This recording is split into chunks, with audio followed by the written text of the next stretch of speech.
communicating with your asset manager when it comes to any of the mistakes on the financials, when it comes to explaining what is syndication or how this real estate investing works. We think we go in there and we want to just talk about leasing and we want to talk about maintenance, but there's so much more that happens behind the scenes. So get used to having some of those uncomfortable conversations.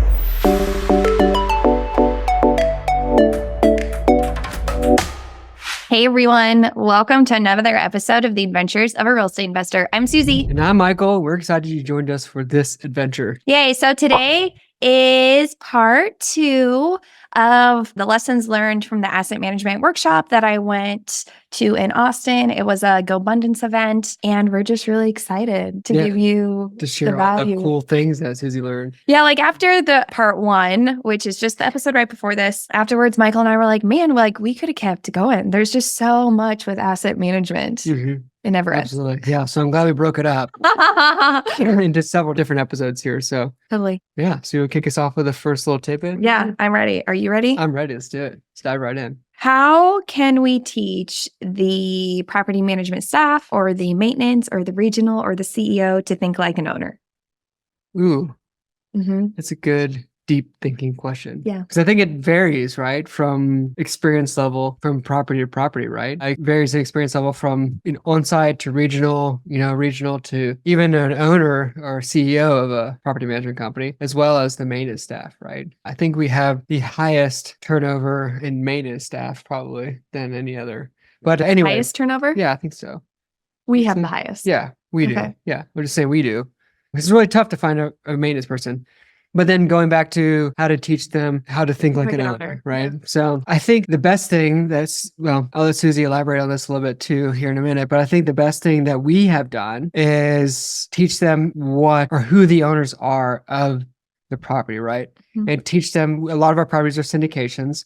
So we teach them exactly what a syndication is. Yeah. Understand that, hey, even though Susie and I are the owners and asset managers that you deal with on a day-to-day basis, there also could be 30 to 40 other people standing behind us, right? As part of the limited partnership team and helping them understand that, right? Yeah, that was the biggest part because like everyone kind of gave their ideas. And for me, it was, then you have to explain that they also have the potential to be an owner. Mm-hmm. Right? Like, this is how I started. Like, you can invest in real estate as well. This is how it's similar, right? Because just for like a story, like how it's kind of like a stock in a stock market. Like, you invest in the stock market, don't you? Okay, this is how this is like that amplified and 100 times better. But that's just my opinion. Yeah. But it's really like over communicating why you need something done. Why are these KPIs being filled out? Why does it matter if I stay under the budget? Where does the money come from? All those things, right? And even for the maintenance, since they are seeing the residents in their intimate home, like it's also important for them to think like an owner, even like an owner in a house. Like if someone else was in my space, how would I want to be treated right now? So that was like a big one to all think on. I enjoyed that one a lot. Yeah, it's always a tricky one, right? I mean, but I feel like once we educated our on-site and our regionals exactly how we operate, I think it made them understanding, hey, Susie and I aren't, these rich people who just own these outright, right? But even if actually the money's still treated the same, like exactly, it comes from a place. And if we earned it to where we could buy it outright, like then it's the exact same thing. We're just bringing other people along in the journey. That's absolutely true. Yeah. Yeah. And to show them what, cash flow means and everything like that and how to keep to a budget. I think that's very, very important, right? Because even though it's like basic finances, you'll be surprised how many people generally not taught in the education system in America. So I want to get into all those politics. Even how to just read out like a profit and loss statement, right? So they can actually be like, oh, property is cash flowing or it isn't cash flowing. And, like they will probably also have a goal to make it want to cash flow. Yeah, exactly. When you teach them about I'm going to keep going here. When you teach them about things like this too, and you say, hey, we need to like really be on the lookout for how to cut expenses, right? Mm-hmm. And so, hey, come with some ideas to us about how you think we can cut expenses, right? For example, getting rid of the paper towel holder and the soap dispenser that's branded or whatever from some company, right? Like some company doesn't need to be coming in, unless you're like an A-class property where you want everything very bougie, right? If we're like a C-class property, so that you can just get like a little hand pump in there and a paper towel, just, a little rack or whatever. So like, and then you just have your on-site replacing those things as necessary, right? That's one way to cut costs, right? Just like thinking along those lines, right? How would you cut costs? Like, oh, I'll just, the loan side was like, hey, I'll just sweep up around here and we can reduce the cleaner by coming every other week versus every week in the leasing office, right? So yeah, just empowering them as well to make those decisions is really cool. Totally. Cool. Right. Thank you. Yeah. The next tidbit or thing to think on, right, is think about what the property managers actually control and focus on that. Like sometimes there are so many things going on that people can be very quick to blame the property manager. But again, like the property manager only has so much control. So we have to just remember that part too. Like we expect them, I think I mentioned this before, like to wear and juggle 50,000 hats, but then we give them no grace. So we have to do that. Yeah. And I'm not sure if we talked about it on this podcast or not. We just had a candid discussion about it, but like, or maybe we were talking to somebody else about this, but I remember a recent conversation that I had. It was in our multifamily innovation council that we're part of. We were asked to hire somebody, a property manager, who's really good at the face of the property, being that person who is a really good salesperson, right? They can close, they can lease, and everything like that. We're also asking them to manage a budget, right? Manage a budget, be really good at finances, like cut expenses and find creative ways to do that, right? And then also managing a maintenance person, right? We're asking them to say, hey, here you need to learn how to organize and plan, basically be a project manager on a smaller scale for that property. You also need to wear all these hats, like Susie just mentioned. Yeah. Those are the three main big hats, right? That you have to wear as a property manager. But each one of those roles is typically filled, by a certain personality. And we're asking so much of our on-site manager for the amount that we're able to pay them, right? And so we just have to make sure that we give them grace where grace is needed, right? Like as Susie mentioned, and just come with questions that aren't that pointed and that accusatory, right? Yeah, because while we're expecting them to do all these things at some point, we're also expecting them not to fail, which doesn't work at all.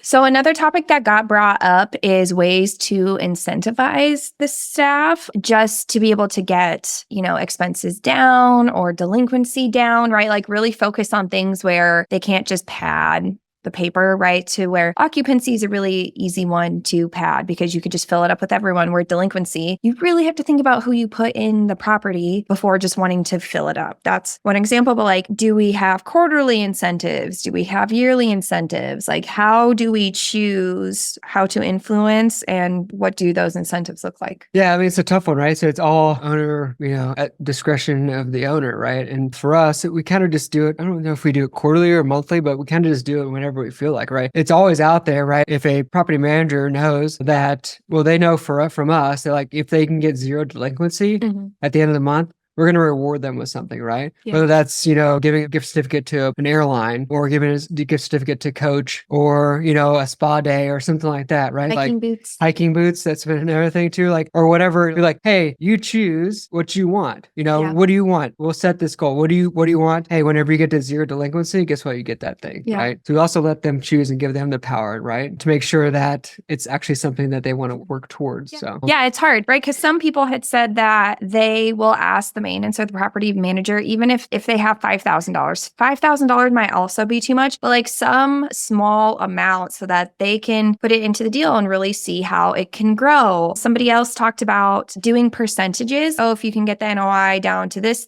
or this, right? Like that is a percentage of, I think like that month's income. I'm not 100% sure, but they did like a tiered approach where the manager and the maintenance had to work together. So that was another thing, like whole team incentives, just so that, right? Because like sometimes on these calls, it's like, hey, how are, you and you getting along? Like, oh, well, like I never ever hear the bad parts. And those are the bad parts that I want to hear so that, right, we can also come together to help with a solution. But when you really have to work towards something, it makes a difference. So man, I'm going to try, Drive by Daniel Pink. This got brought up during this time. And the whole book pretty much goes around that people aren't necessarily like truly motivated by money. Like there's a lot more that goes into it. And I'm going to pull it up so that I can read it to you. But so the three things that drive us are autonomy. So we're in control of what we do and how we do it, plus mastery. So improving our skills and ourselves, plus purpose. So working towards something worthwhile. And this goes back to what we were even talking about, like how to make them think like an owner. All the things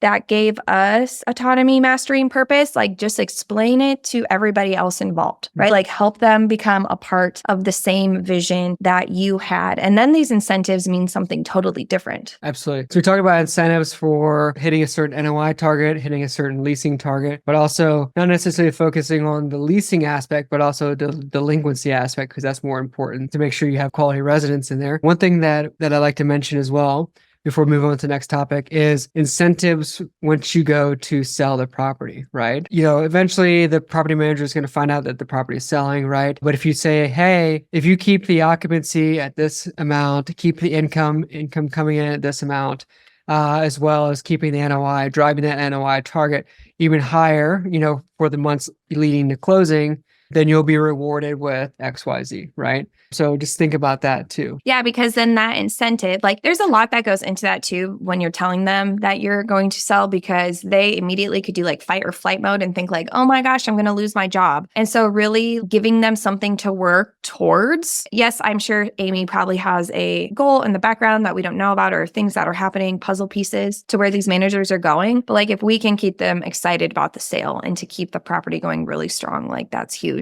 Mm-hmm.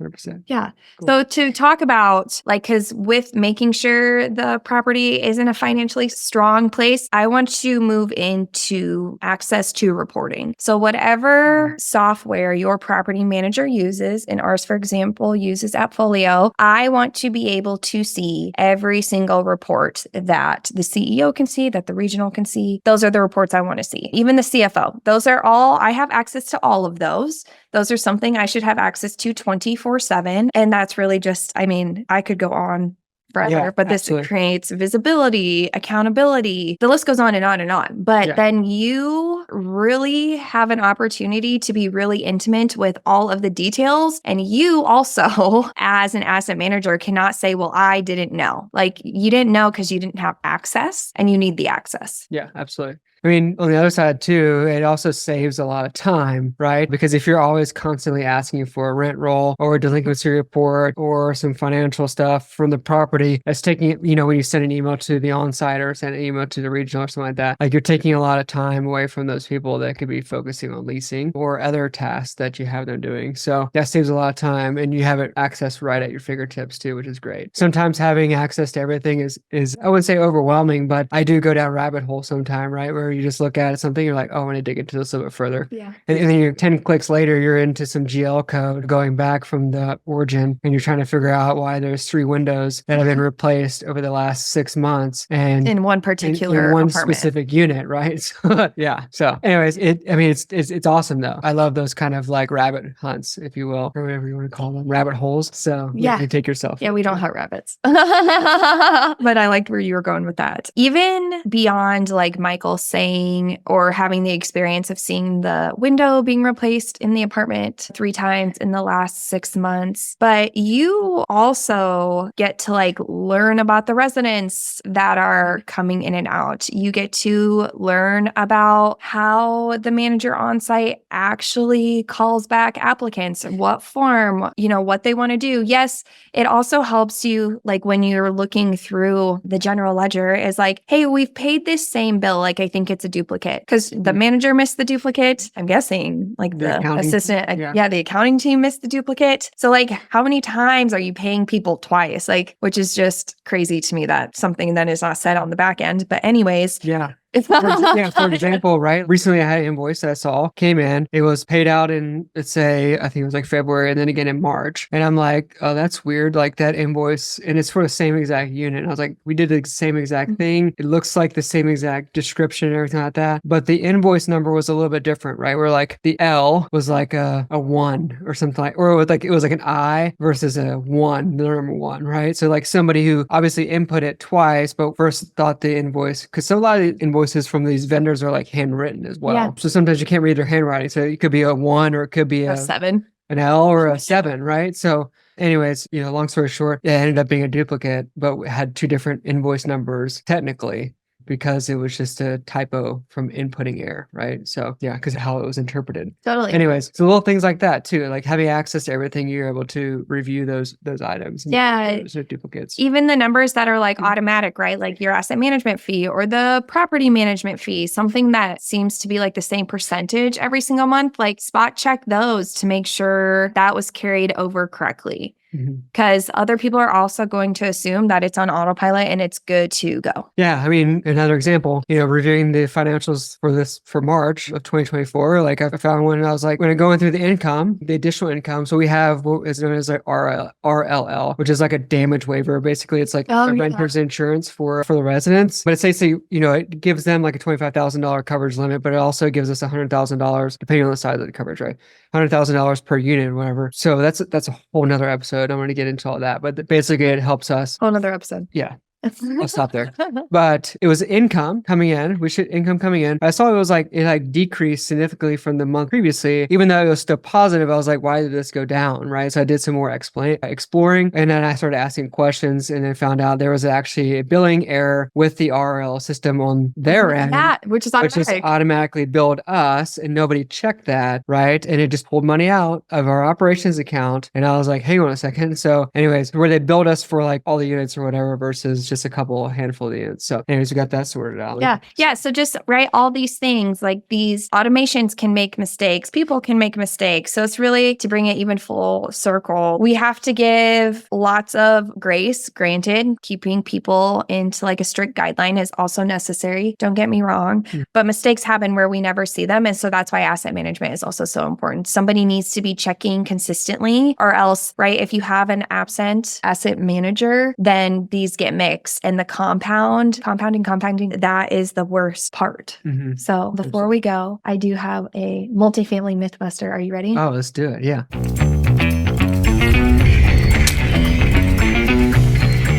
You can skip the uncomfortable conversations with your property manager and still have success. Okay, bust that myth for me. So I want to bust that myth. What we were talking about at the beginning of the call, right? Communicating with your asset manager when it comes to any of the mistakes on the financials, when it comes to explaining what is syndication or how this real estate investing works. We think we go in there and we want to just talk about leasing and we want to talk about maintenance, but there's so much more that happens behind the scenes. So get used to having some of those uncomfortable conversations. You'll probably learn a lot about even what drives your property manager, which is huge, because then if you go back to incentives, it all just fits. So have those difficult conversations with your property manager, and the ones I'm talking about are the ones that don't have to just do with the KPIs. Yeah, and if you're not good at having difficult or challenging conversations and you prefer to, not have those, then find someone on your team who does, right? I am one of the people who do not like to have uncomfortable conversations. So guess you get but Susie is really good at it. She is very good at it, and she can do it with grace and authority, which is absolutely necessary in this. So yeah, thank you all for listening to this show. We're going to continue this in another part